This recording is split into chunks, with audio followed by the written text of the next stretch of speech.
Greetings, and welcome to the American Eagle Outfitters fourth quarter 2020 earnings conference call.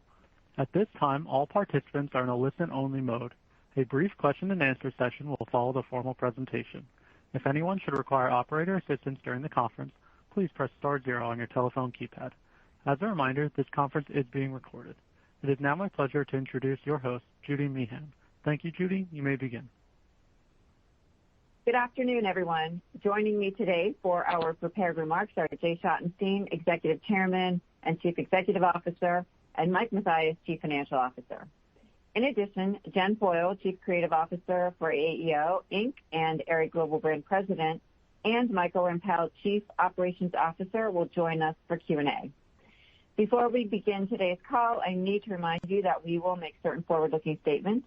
These statements are based upon information that represents the company's current expectations or beliefs. The results actually realized may differ materially based on risk factors included in our SEC filings. The company undertakes no obligation to publicly update or revise any forward-looking statements, whether as a result of new information, future events, or otherwise, except as required by law. Also, please note that during this call and in the accompanying press release, certain financial metrics are presented on both a GAAP and non-GAAP adjusted basis. Reconciliations of adjusted results to the GAAP results are available in the tables attached to the earnings release, which is posted on our corporate website at www.aeo-inc.com in the Investor Relations section. Here you can also find the fourth quarter investor presentation. And now I'd like to turn the call over to Jay. Thanks, Judy, and good afternoon, everyone. I hope you and your families are safe and healthy. I am extremely proud of our results in the fourth quarter and throughout 2020. COVID-19 severely tested us, yet our success is a testament to the power of our people, our brands, and our operations. Early on, we took decisive action to protect our associates and customers, preserve cash, and prepare for a new future. These actions enabled AEO to thrive and deliver positive results while also developing our plan for consistent profit growth. Looking back on 2020, after a difficult start with the abrupt closure of all stores, we saw substantial improvement in each quarter. We ended the year on a very strong note. Fourth quarter adjusted operating profit grew 38% compared to 2019.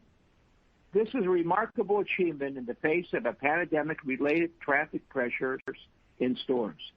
Cash flow was strong, and we ended the year with $850 million in cash and approximately $1.2 billion in total liquidity. I am very pleased that today we announced the reinstatement of our quarterly cash dividend. We have a strong and long tradition of returning cash to shareholders and are very proud of this commitment.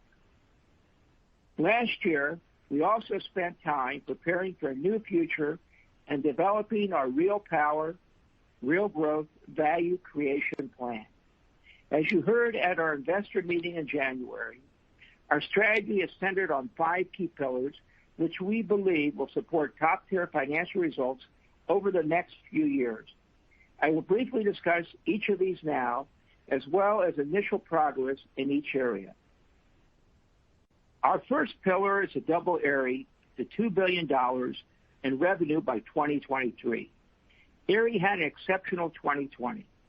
During the fourth quarter, revenue grew 25%, marking our 25th consecutive quarter of double-digit growth. Aerie's adjusted operating profit grew an incredible 52% as merchandise margins expanded and it leveraged the expense base. Consistent with the trend throughout the year, Aerie's momentum was broad-based across categories. This speaks to the incredible power of our lifestyle brand. Activewear was a clear standout in the quarter and our highest growth category.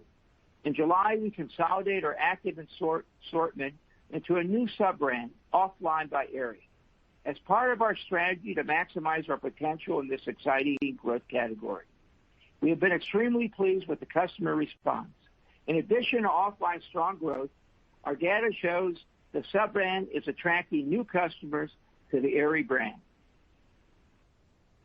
At the same time, Aerie's core categories continue to perform.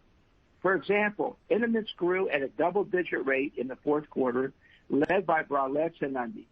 We continue to be amazed with all Aerie has accomplished and see significant future runway. Our second pillar is to ignite American Eagle for profit growth. As you heard a few weeks ago, the AE brand's most meaningful opportunity is to drive stronger and more consistent profitability and cash flow. This was a clear focus in 2020. I am pleased with the progress made over the course of the year. AE's fourth quarter's results sequentially improved from the third quarter. With continued pressure on stores, AE's revenue declined 9%, yet digital grew 20% and overall adjusted operating profit increased 29%. We ran a very healthy business, and that remains a major priority as we look to the future. Our leading jeans franchise was yet again a standout in the quarter.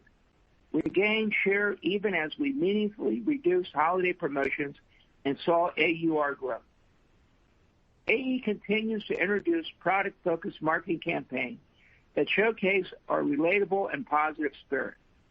Last week, we announced our Jeans Are Forever Spring 2021 campaign, featuring stars of the hit Netflix show Outer Banks. We also launched a new innovative shopping experience in partnership with Snapchat. We are really excited about this launch as we continue to introduce new ways to fuel customer engagement. Overall, I am proud of the AE team's execution and confident we will continue to see great progress in 2021. Our third priority is to continue to invest in customer-focused operations.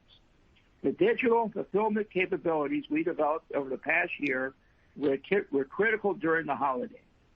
Our digital channel revenue grew by $155 million during the fourth quarter, a growth rate of 35%. I'm really proud that we were able to handle the increases in site traffic and shipment volumes while still maintaining excellent customer experience and service levels. Our regional distribution network also ensured we had inventory located at the right places at the right time. Despite industry cost increases, the team did a nice job mitigating delivery cost pressures. Our supply chain transformation initiative is a significant competitive advantage that will continue to drive efficiencies and support bottom-line growth. Fourth, strengthening ROI discipline. This was a focus throughout the year and evident in our results. During the fourth quarter, we drove meaningful gross and operating margin expansion and generated robust cash flow.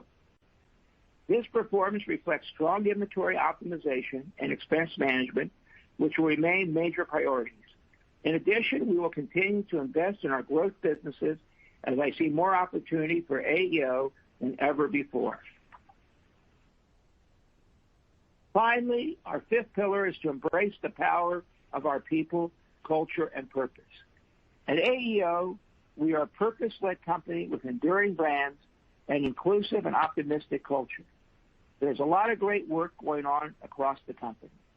In the coming months, we look forward to awarding our first real change scholarships for social justice. We also continue to focus on the environment across our operations, and we are thrilled with the customer response to our Real Good product lines.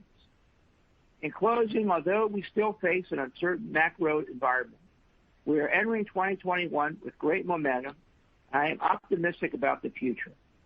The promotional environment is more rational than we've seen in recent years. We have two of the most loved and in-demand brands in retail, a favorable real estate environment, strong operational capabilities, and improving competitive backdrop. The disrupted retail landscape has created many opportunities, and we have the right strategy and leaders to capture sustainable, profitable market share gains in the future. I'm pleased to have Jen Foyle and Michael Rempel joining us today. During Q&A, they can provide further insights on our brands and channels. Now I'll turn the call over to Mike Mathias to review the financial results. Thanks, Jay. Good afternoon, everyone. I'm pleased to report that the fourth quarter and year were far better than expected at the onset of the pandemic. We saw sequential improvement in each quarter, ending on a positive note with fourth quarter adjusted operating income up 38% to last year, driven by strong merchandise margins across brands and channels. Our performance really speaks to the quick action, vision, and strong execution of our teams.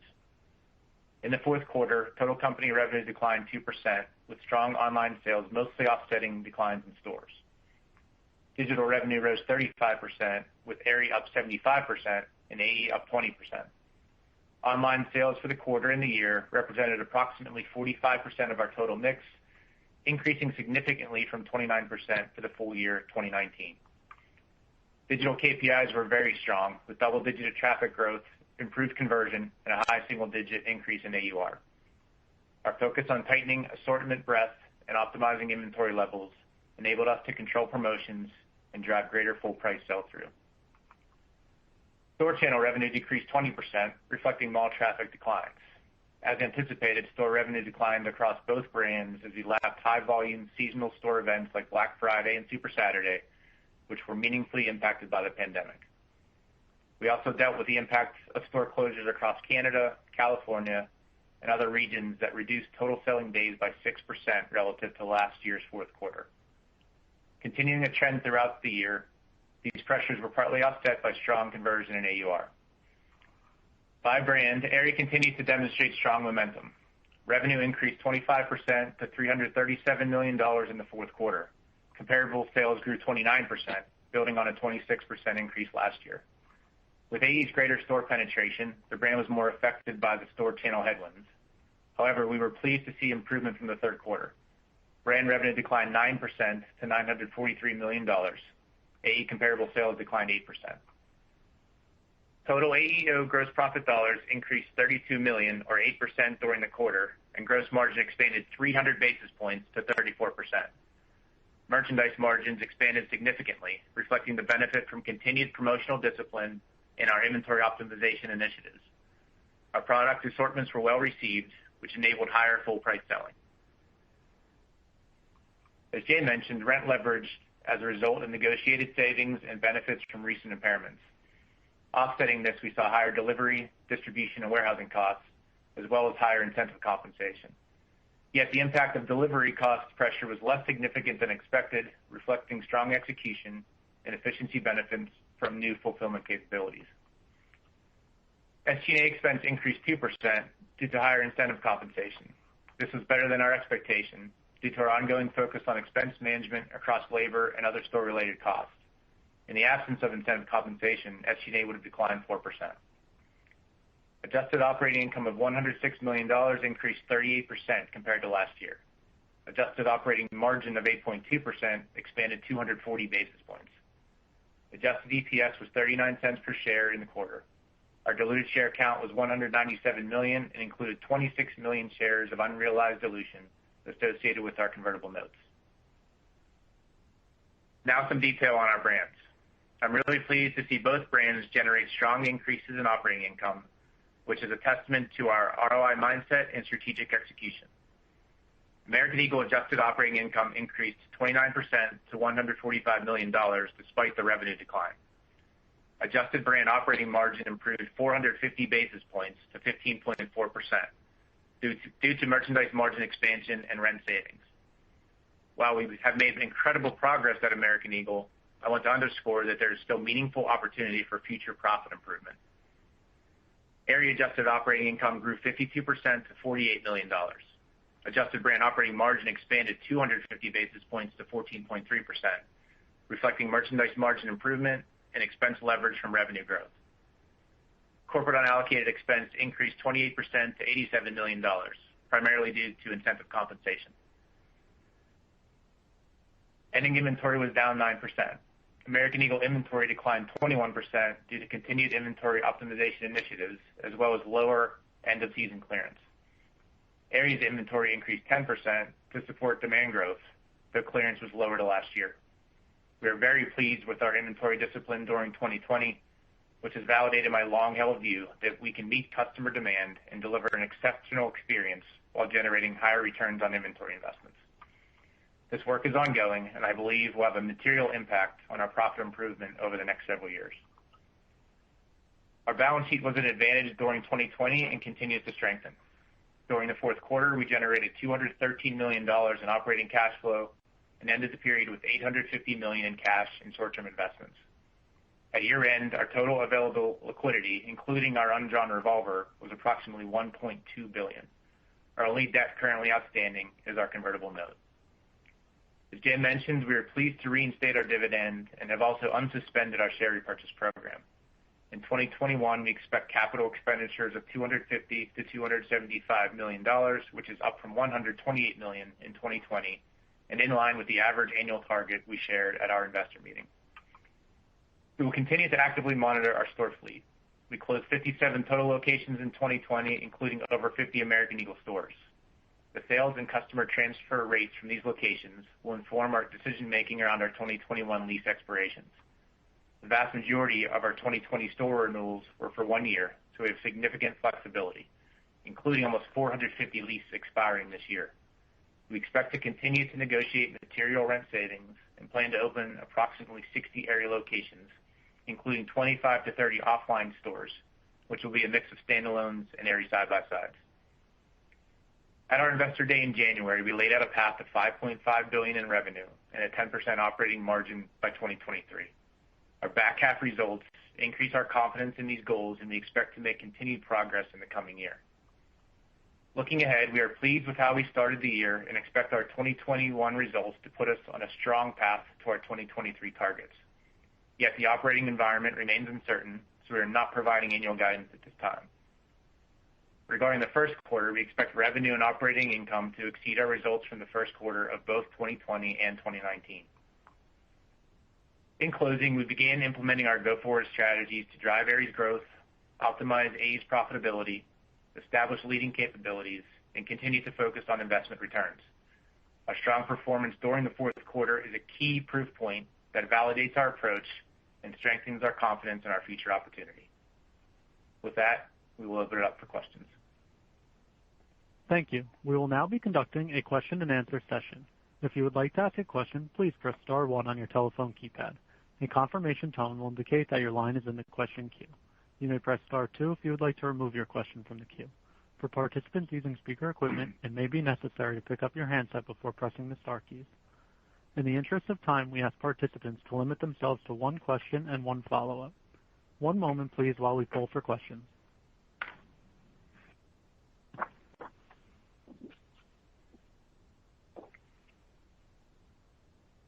Thank you. Our first question comes from Adrienne Yih with Barclays. Please proceed with your question. Good afternoon. Let me just say well done on a really tough year and exiting with good momentum. So congrats. I guess my first question is going to be on the commentary about the quarter having sales higher than 2019. Can you give us any color on February trends? And then, the notion of at the end of the quarter being able to chase that inventory once stores would open, inventory access relative to the port congestion that is oft talked about these days. And then for Jen, can you talk about the Aerie side-by-side locations vis-a-vis the standalone, and how you're thinking about the growth of the core business of the standalone locations and the impact on the side-by-side? Thank you very much. Thanks. Thank you, Adrienne, and thanks for the compliments on the quarter. I can take the first part of the question on quarter to date. We're really pleased with how the quarter has started. Obviously, there's a lot of noise out there with weather, and you mentioned port congestions, which Michael will maybe add some color to that part of the answer. But we are definitely pleased with what we've seen so far here in the last week or two, especially since the weather is broken. We were all keeping tabs on just how much of a challenge February was in general, and the amount of snowfall and impact even on the Southwest, Texas being shut down for a week or two. So I think we're hopefully past all of that, but as we sit here today and as we're into early March, we're seeing really good signs in terms of where we're headed for the quarter, which really just reiterates why we gave the general guidance on what we're expecting at a total quarter level against 2019 results, both on the sales line and operating income line. Yeah. Any Adrienne, Mark, go ahead. Okay. Go ahead. Go ahead, Mike. Sorry. Sorry, Adrienne, what was that follow-up? Sorry, I was just the follow through on that was just any color on the gross margin flow through of those sales. Yes, we're still. The formula's intact. Our inventory is in great shape. We're still, the merch margin improvement we've been talking about. We feel really good about that continuing in the first quarter. We are seeing that to date. So from a benefit to the P&L and where we're seeing leverage, both from a gross margin and operating rate perspective, we are continuing what we saw in the back half of the year in both third quarter and fourth quarter is our expectation. Great. And then, Adrienne, regarding our store growth opportunity, right now we're about equal. We have 170 standalone stores and 178 side-by-side, so almost 350 stores. And we're approaching this mall by mall. In some cases, we're exiting a side-by-side and opening up a standalone where we can have more square footage and get the true experience of Aerie. So again, this is mall-based, depending on the mall and depending on the opportunity and the deal that, comes before us. So 50 Aerie stores are to open this year, and then we are going to open 30 offline stores this year. So we're really excited about our growth opportunity. And as you know, Adrienne, what we see is that beautiful halo effect. When we enter a new market, we just reap the benefit online as well. And we're going to continue to use that approach as we approach every market. All right. Great. That's wonderful. Thank you. Adrienne, it's Michael. Just touching real quickly on your question about inventory. We did experience, like you were suggesting, the congestion both at the U.S. ports and at the overseas ports. And that did cause us to delay our floor sets for both AE and Aerie from January into February. But I have to tell you, our teams did a terrific job. They were very proactive, very aggressive in terms of quickly identifying the situation and moving up our handovers, adding additional carriers, calling on different ports. And we feel very good about our inventory flow now. So while transit times are longer, it's all accounted for in our guidance, and we don't see an issue with the sales. Great. Thank you very much. Sure. Thank you. Our next question comes from Matthew Boss with J.P. Morgan. Please proceed with your question. Great, thanks, and congrats on another nice quarter.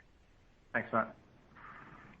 Maybe first, Jen, at Aerie, how would you rank top areas of the assortment that you're leaning into to drive continued momentum and new customer acquisition, more as we think about the other side of the pandemic and the market share opportunity that you see from here? Yeah, first I just really like to thank the team. I think we really excelled during a very challenging year. Not only did Aerie excel, but we opened 2 new brands, one offline and then a small brand, Unsubscribed, which is a tiny concept. But certainly we've seen great results on the offline in the offline business, and I think that will remain a killer category for us. And we're going to continue to grow, as I mentioned, 30 stores this year. Various formats we're still testing and learning, but really we've seen just unbelievable results there. I have to say, it was pretty impressive throughout this year. All categories really fired. We're seeing nice results in intimates, and we continue to dominate in comfort intimates, really what that generation wants today, but still pretty and feminine. And we're going to continue to innovate in that category and dominate. Every category, apparel had great results, tops and fleece. I just really would like to consider us the intimates lifestyle destination. So we are going to continue to grow. Our customer continues to ask for more. And speaking of customers, we did grow that base 16%. So really nice uptick there, considering when stores, were closed, we were still able to leverage direct and that business to entertain new customers to our brand. Great. And then just on gross margin, how best to think about merchandise margin opportunity this year? Meaning, can you build on the performance that we saw in 2020 as we think about costing, IMU, and inventory management? Or are there any structural impediments to gross margin exceeding 2019 levels as we think back to historical gross margins, which were even higher? Thanks, Matt. It's Mike. We talked about it in Investor Day too. We still see significant opportunity in our inventory optimization work and initiatives. I think the benefits and the results we saw in the back half we're very pleased with, but that was just the starting point, I think. We still have a lot of opportunity in the first half of the year here for those initiatives to benefit us, and we haven't really tackled every category yet. I think we talked a lot about the AE brand and tops and refining SKU counts and choice counts. Jen and team are working on some other fronts, bottoms being a category there's opportunity in. So I think we still see a runway in terms of merch margin expansion beyond what we achieved in 2020. The gross margin side of things, we don't see any impediments to continuing the benefit in 2021. There's one piece to remind everybody about since you asked, which we did have that one-time benefit in Q2 of our licensed partner payments. That was about a $40 million benefit to the top line, $35 million plus or so to our gross margin line. So that's a one-time sort of hurdle from if we're grounding ourselves in 2019. Just a reminder that that's out there, but nothing else. Everything else we're doing in terms of inventory optimization, inventory position to sales, the formula is still intact. Essentially, sales outpacing inventory and margin outpacing sales. That's our goal. Yeah, and Mike, I would just add on to that since he specifically asked.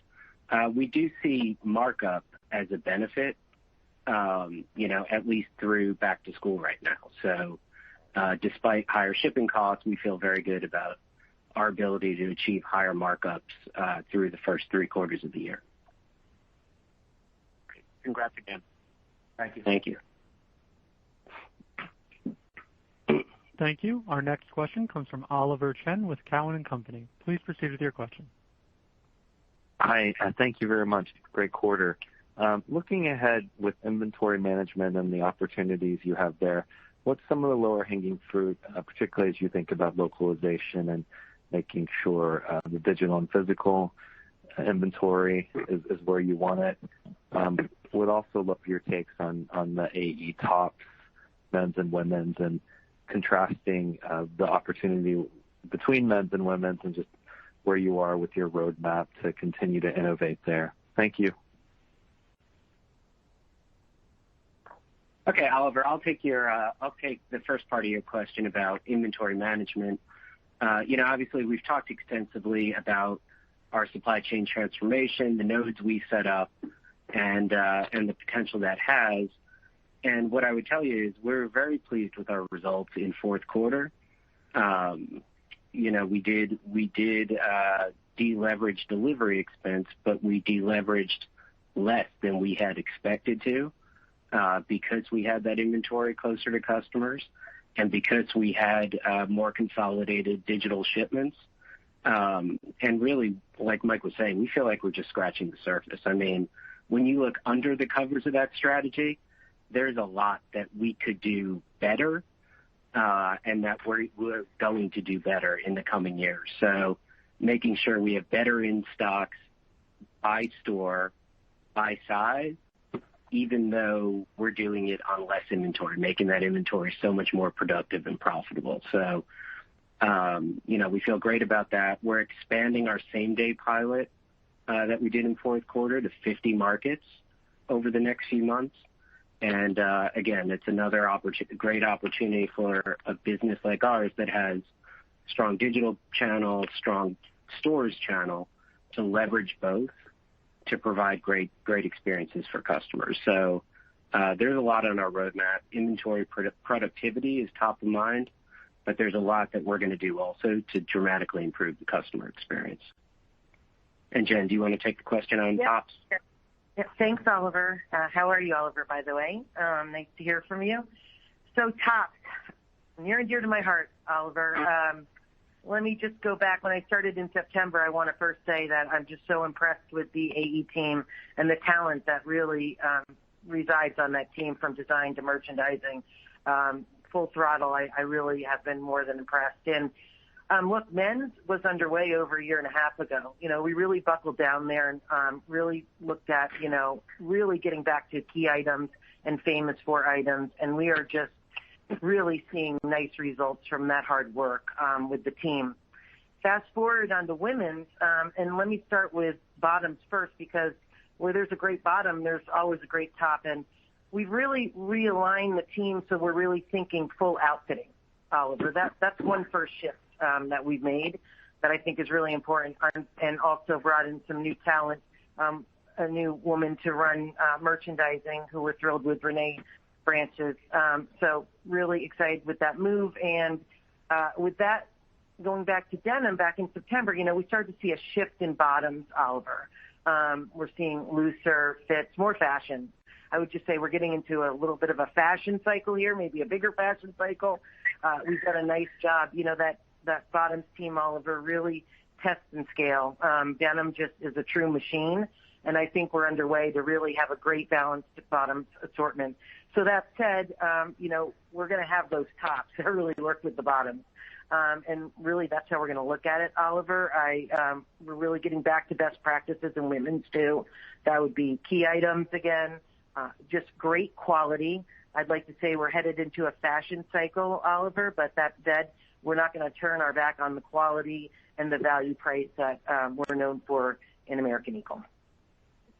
Thank you so much, Jen. A follow-up on ESG. Eagle ranks really well on a lot of the Callan surveys for ESG. Just would love your take on what's important for investors to prioritize or know about in terms of what American Eagle is focused on with respect to ESG. Yeah, Oliver, this is Michael. We put out very aggressive goals, in terms of our carbon reduction in the coming years. And we feel like it's important to be a leader. Our associates care about it. Our customers care about it. And we're going to achieve those goals. We recently launched a real good campaign with taking our iconic jeans and making sure that they were made in a much more sustainable way. And we've received great results. Customers really like the product. I know Jen's building on that concept, and our design teams are both inspired by and excited by designing and developing product in a more sustainable way. So, for us, that's the future. That's the way. That's what our customers expect. That's what our associates expect. And we think it's both going to be good for the environment and good for business. Thanks, Jen. Thanks, Michael. Best regards. Thanks, Oliver. Take care. Thank you, Oliver. Thank you. Our next question comes from Dana Telsey with Telsey Advisory Group. Please proceed with your question. Good afternoon, everyone, and nice to see the progress. You had mentioned about delivery costs being a little bit less than expected due to some new fulfillment initiatives. Can you expand on that and how you're planning delivery going forward? And then on inventory levels, how you're planning them for Aerie and for American Eagle as we go through this first half of the year? And just any thoughts on the spring break? Jen, I've seen some of the new products you're having both on the jeans side and what you're talking about with new styles, and on the Aerie side. Anything to highlight in particular that we should be watching for? Thank you. Sure, Dana. So I'll talk about delivery costs first. Look, we did absorb cost increases as every retailer did last season, but we were able to offset some of those cost increases by shipping fewer shipments per order, by shipping closer to customer, and by using some regional carriers. So that strategy was very effective for us, and it's been a maniacal focus of the team. We've hired a lot of new talent to supplement the great talent that we had on that team, and they have a great roadmap this year to really look to offset delivery increases wherever possible. So it's actually a big opportunity for us as I think about the year. In the first quarter is when we shut down our stores, and we were shipping product from the stores, and we were shipping product kind of all over the place as we were trying to liquidate. So that creates an opportunity for delivery. In the second quarter, we absorbed much higher delivery costs as we had our highest rates actually of the year. And again, we were shipping individual units from stores all across the country. So that creates an opportunity for us. And like I said before, in the third and fourth quarter, we feel like, although we're extremely proud of the job that our team did with supply chain transformation and the job we did localizing inventory, we feel like it's early days for that strategy. We feel like there's so much opportunity to leverage our stores more for curbside and same-day delivery, to do a better job regionalizing the inventory and using local carriers to deliver the inventory and still shipping to customers in fewer packages. So delivery is a huge focus for the company. It's obviously a growing expense, but we feel like we have a really good path to mitigate much of the increase and much of the deleverage go forward. And Dana, I can take the inventory piece really quick, just from the number side of it, which at the end of the fourth quarter there, you saw the spread. We were down 9 on fourth quarter revenue, down 2, and then each brand being really commensurate with individual performance. AE down 21 inventory on down 9 sales, Aerie inventory up 10 on, call it 25 to 30% growth. So first quarter in the first half of the year, really, that spread really for the brands and definitely the total level is something we're looking to maintain. And then we're refining our back half plans. Really, this is the time of year we're looking still at Q3 and still have some time ahead of us for Q4, but we're refining those as we speak. And Dana, regarding spring break, look, I'm really excited. We have some tailwinds in our favor right now. The stimulus package, tax returns, and the weather is starting to break. Without unveiling all of our secrets, when the weather did break, we were seeing some nice results in, key categories for us. Swim and shorts are starting to open up. I'd like to say, in AE, we just launched our Outer Banks campaign, which is really a nod to all of our new fashion and our products. And that really happened, at the end of last week. And we're seeing great results from that campaign. 3 million, organic views, which is a big number for us, which is pretty impressive, and some of the best Instagram likes ever. And we love the comments that we're receiving. And it's pointing to that these kids are ready to get out with their masks on, so to speak, but they're ready to get out. So, look, we're just entering our spring break time period, and I think, we have all guns ready to fire. Thank you. And, Dana, one clarification. It's Mike again. Just as I talk about the inventory levels for the first half, we are looking at 2019 compares, just so you understand that.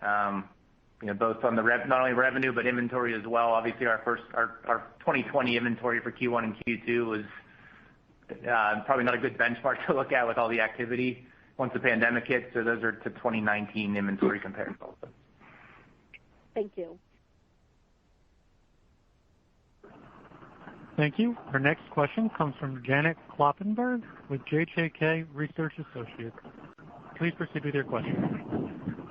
Good evening, everyone, and congratulations on a great year and a lot of good change.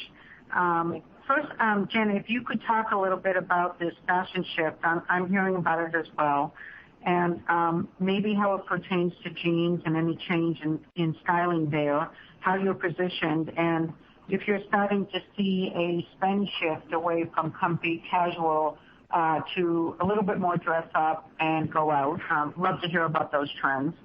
And also for Jay and for Mike, I'm wondering what you're thinking about store productivity levels, if you're seeing them improve, and what your threshold will be this year as the stores reopen and traffic returns. I'm just wondering where you'll be satisfied. Are you looking for those levels to match fiscal 19, or can you settle at a lower level because of rent abatements, et cetera? And just lastly, should we expect digital growth to slow as store productivity rebounds? Thank you. Thanks, Janet. Look, regarding trends, I mentioned it earlier in denim. We definitely are seeing a shift into looser denim for women's and flares, and it's really, a fashion cycle. However, I think comfort will always be at the forefront of everything we do. Our jeans are the most comfortable jeans, and I think we really posted great results in our jeans businesses, both in men's and women's. So I think it speaks volume for this time period where everyone, assumed that we were only selling sweatpants. We really had a nice run in denim as well. So really pleased with the results there, and we're going to continue to always have that innovation and that comfort in everything we do in bottoms as well as tops. And when I think about that shift in bottoms, we really have to think about the rises, right? Rises are still high, and what are the tops that work with that?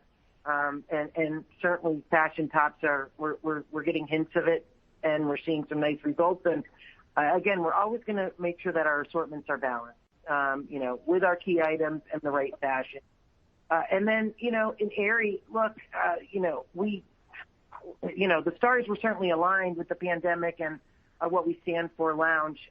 But what I really am excited for, and I've been talking to the teams about this, is balancing out both brands, right? And what are the foundations, what are the intimates that can support some of these new trends that we're seeing? I mentioned we have 178 side-by-sides, so we're going to be able to really, when you think about that, we're going to leverage the Aerie brand and, no pun intended, but support the AE brand with intimates and great fashion there too. So, where I sit today, it's great because I get to really try to maximize both brands and both offerings for both brands. Yeah, Janet. So we're very optimistic. We're very optimistic. This was great news this past week about J&J. I'm very proud that on the J&J shot, that the first dose was given in Columbus, Ohio, at the Schottenstein Center in the world for the first J&J shot. So we are very proud of that. Well, congratulations on that. You should be. Yeah, thank you. Thank you. My feeling is that in the next 60 days, this country's going to be vaccinated at a very rapid pace, and that'll give people a lot of confidence to go out. We're already seeing people going out right now. People want to get out. They can't wait to get out, and we're very excited about the malls. I can tell you that this is probably the best opportunity for us to pick up new locations that we're being offered. Some new great locations, at affordable rents for us. So we're very optimistic.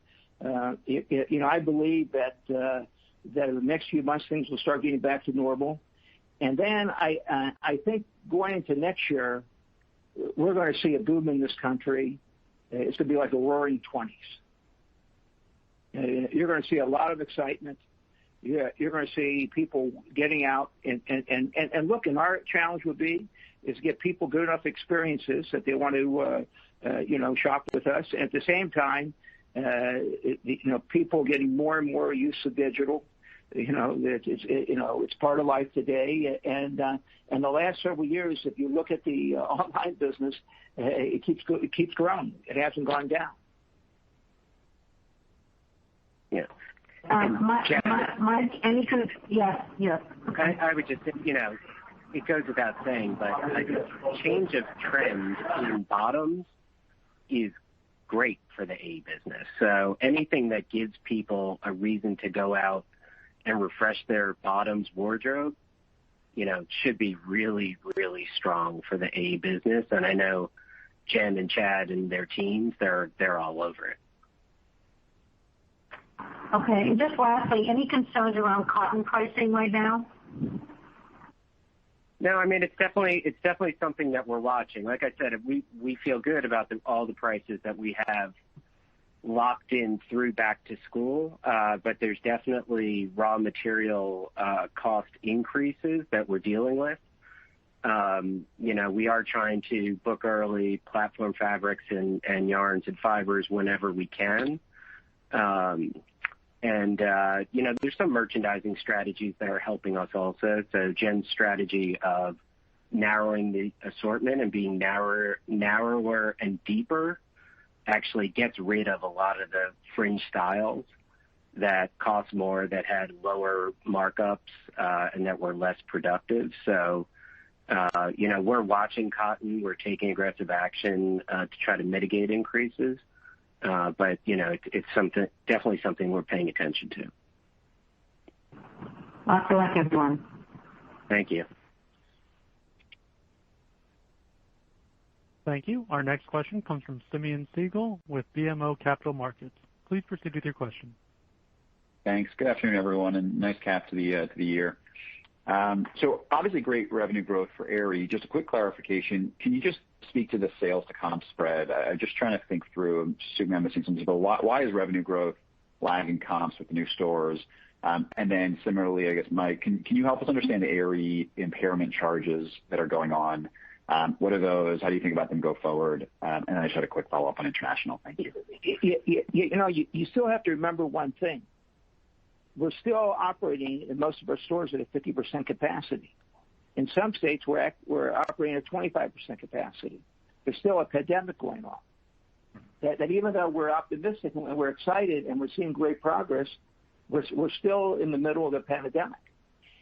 Yeah, for sure, Jay. And that actually explains the spread because, total revenue is total revenue. So we're reporting, external reported results, total revenue versus last year versus the comp calc then excludes all the closure activity, right? So with California, Canada, so we're pulling out for comp reporting purposes, you're pulling out this year and last year for total revenue. So in a lot of cases, you're reporting no revenue this year against the revenue last year. That's why the total revenue is a little lower than comp. If that helps explain that. Definitely makes sense. And then on the Aerie impairment front, so if you think about most of the activity or the activity this year being in Q1 and then what we just reported or disclosed here in Q4. Q1, we took care of really when you think about the mall-based stores, the lower tiered stores, a lot of the stores that would be tied up in what we talked about in our closure activity and flexible lease terms, short-term renewals. So a lot of the impairment had to do with that mall-based lower tier group. The Q4 here now, almost 9-10 months later, we had some assumptions back in Q1 around tourist locations, flagships, some of the more urban locations that have not actually reopened or opened back up. So we came back around and really impairment calc being a bit of an accounting exercise and the assumptions you're using, that was the change, and that's what we hit again this time around, which for Aerie specifically, some of the locations that were part of that impairment were flagship and sort of urban tourist locations. Got it. Thank you. And then you have a nice international license business. So what's the EBIT or EPS contribution this year, and how do you think about that going forward? Thank you. Yeah, for 21, if you go back to 19, it was EBIT bottom line contribution was in the probably low double digits, somewhere around that. Without that Sumican benefit in Q2, the international contribution from an EBIT perspective would have been in the low double digits. And I think for 21, we're looking to get back to those $19 levels and even surpass that. I think, as we said in the Investor Day, we're not all that bullish, or we're not counting on sort of big growth in international, although we think that could be an opportunity, and we're likely being conservative around our targets. Short term for 21, kind of getting back to 19 levels or just a little bit above beyond 19 levels is what we believe is achievable and, again, possibly conservative. Great. Thanks. Very conservative. Best of luck for the year. Right. It could be very conservative. We'll see. Yeah, I would say very conservative towards our international business. Great. Thanks a lot. Best of luck for the year. Thank you. Thank you. Our next question comes from Marni Shapiro with Retail Tracker. Please proceed with your question. Hey, guys. Congrats. And I guess welcome back to North Carolina after 20-plus years. Wasn't Dawson's Creek that long ago? Great memory. Everything comes back around eventually, yeah. Yeah, still love that show. So, Jay, I actually have a big picture question for you. You guys have a very strong balance sheet now. You have a lot of growth ahead of you in Aerie and OFFLINE, which are on solid ground. And over the last couple of years, the company has invested in a lot of different things, from Dormify and Urban Necessities to Tom Snyder. I guess, how are you thinking about those kinds of investments today, where there are a lot of small, cool companies that have had a tough go at it during the pandemic? And I've been stalking Unsubscribed, actually, because of a friend of mine, and I'm just curious what you guys are doing with it. I know it's tiny and meaningless. It's curiosity, because you guys dabble in a lot of these random things. All right. I'll answer the first part of the question. I'll let Jen answer the other question about Unsubscribed, which is her baby. Well, first of all, it's better to have a good cash in the bank than not have it in cash. So we're very happy that we're sitting on the position that we're sitting on. That's number one. Mm-hmm. Number two, if we see the opportunity for something that complements us, we are interested. But we had our investor day, last month. Mm-hmm. We laid out our goals of doubling Aerie's business. We see a big upside even in American Eagle business. We see that upside.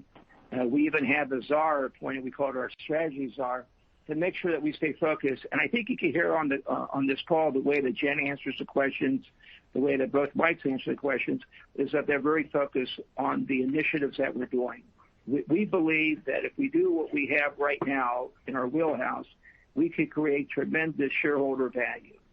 So that's our major game plan. But if the right opportunity came along, we do have a very good balance sheet. We could take advantage of it, but it has to be something that makes it worthwhile for us and complements us, and it's something that's beneficial to us.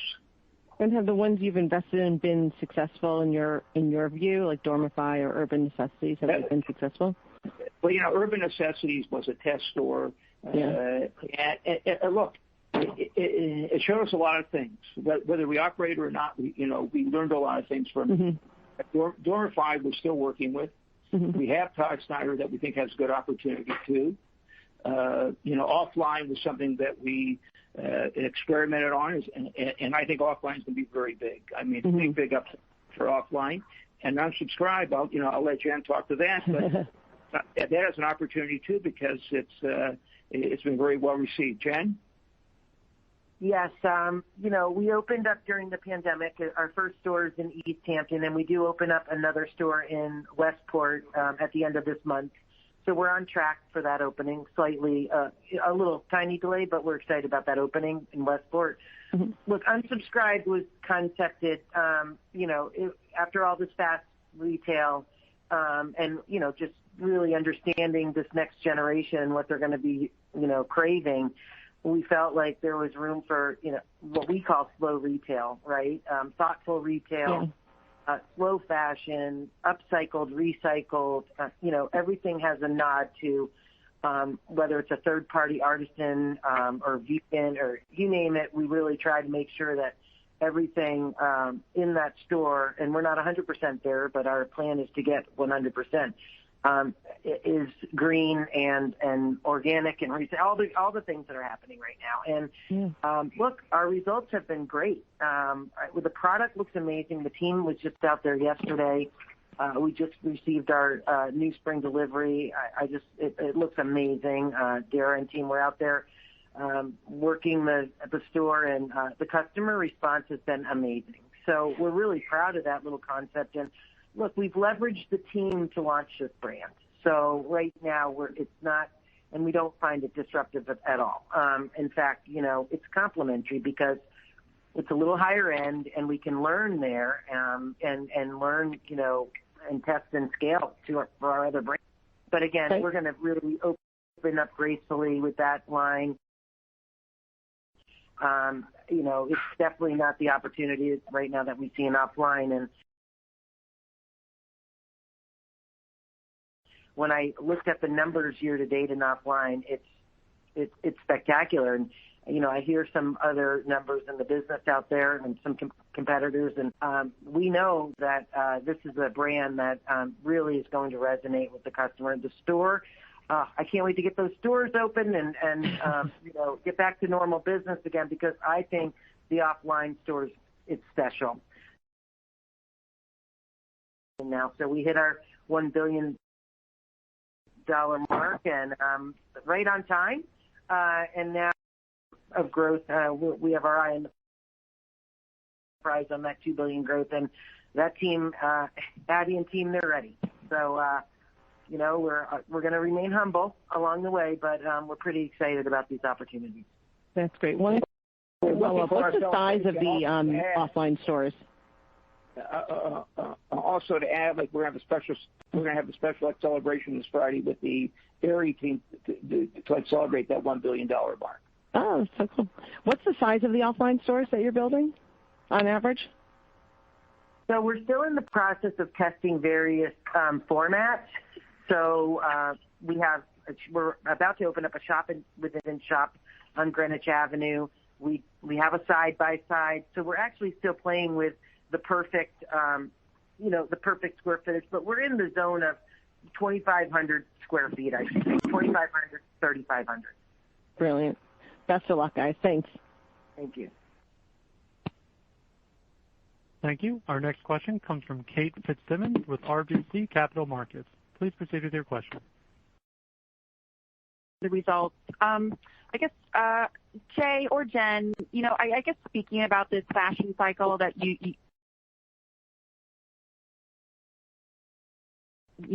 see that we're on the tip of. I mean, in your experience, what is the duration of, some of these cycles when we are seeing the silhouette shift meaningfully? And then Jen, you obviously, you're really excited about the offline opportunity within Aerie. You noted, offline is bringing new customers into the brand. We often speak of, Aerie cross-shopping with AE. What is the offline cross-shopping with Aerie? Are you seeing those customers go to AE? Any insight there would be helpful. Thank you. Yeah, I'll answer the first part for a second, and then I'll let Jen answer the rest. The important thing is, Jen?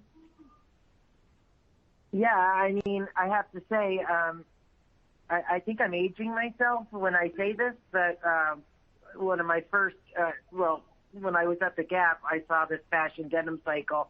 So I've definitely have been there and have experience in that shift and that transition. So to face, and Michael said it really well, if we get into this fashion denim cycle and where we sit from our market share, I feel like we have a lot of opportunity. Look, I feel like the opportunity, I don't know, I keep on saying this, but I want to make sure I'm answering your question right. But we are about to,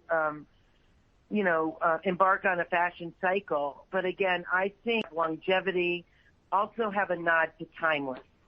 And you see it, the fast fashion retailers come and go, but the ones that survive are the ones that balance, and I keep on using that word today,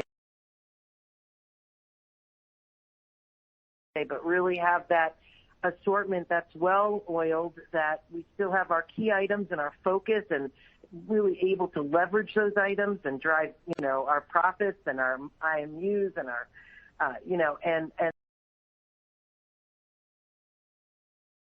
and that's important. But again, it is about making sure we strike a balance. We're a heritage brand. And I'm pretty excited because I feel like that's part of the trend that's happening right now. And what I saw for back to school is really exciting. Again, it's not fast fashion. It's just the right fashion. Okay, I think, Paul, we have time for one more question. Thank you. Our last question comes from Paul Lejuez with Citi. Please proceed with your question. Thank you. This is Kelly Craig on for Paul. Just quick question on the 1Q guidance. And then when you think about that on a brand level, do you expect American Eagle brand sales to be above 1Q19 as well as Aerie's? So Kelly, thanks for the question, but yeah, we're not really providing any more specific guidance than the general guidance at this point, just because of continued uncertainty. We're comfortable with what we said around at a total quarter level, exceeding revenue and bottom line, but no real granularity beyond that at this point. Got it. Okay. And then on just on SG&A, any high-level thoughts on where you think that shakes out this year versus F19? Anything to think about on a quarterly basis? What are some of the big buckets to think about as far as cost savings versus marketing? Any detail around that would be great. And then just lastly, on the gross margin strength in 4Q, was that mainly merchandise margin expansion, or did you see some occupancy leverage in the fourth quarter as well? If so, can you quantify, and how should we think about that line item in F21? Thank you. So I'll take the second question first. Gross margin in the fourth quarter, significant occupancy leverage, yes. Now, the combination of the impact from the impairment we took, but also rent reductions, rent negotiations. So it was both. So we saw significant leverage within our buying and occupancy costs. But the bottom line, or the drop to gross margin, was largely from merchandise margin, because we did offsetting the rent leverage within buying occupancy was delivery and distribution costs headwinds. To SG&A for 21, again, I'll give you a little bit of flavor against 2019. Right now, it's a bit of a moving target, as you can imagine, because as we talk about the full year being uncertain, there's a lot of variable costs within SG&A. As we sit here now, we're looking at it sort of in that mid to high single-digit growth, call it, against 2019, so implying kind of a low single-digit growth rate over a 2-year period from 19. But again, there's couple things to keep in mind when going back to 2019. We didn't pay any cash incentives, so you can imagine we have a placeholder there in that growth rate I just gave you, which could move. And then the other things I would say is we have a pretty robust sort of rolling forecast approach that we're implementing in terms of how we're managing across the year. So as we look at revenue and we look at demand shifting, and we reset our expectations from a top line perspective and inventory around that, we're doing the same thing on the expense line. So advertising, store labor, other variable expenses could definitely move with that. So that kind of mid-single digit, a little higher to higher range I'm giving you is based on current revenue expectations, but there's a lot of moving parts and variability to that. Got it. Thank you so much. Okay. All right. Thank you, everybody. That concludes our call today. Thanks for your participation. I'll talk to you soon. Bye-bye. Okay, everyone, stay safe. Stay safe. Stay safe.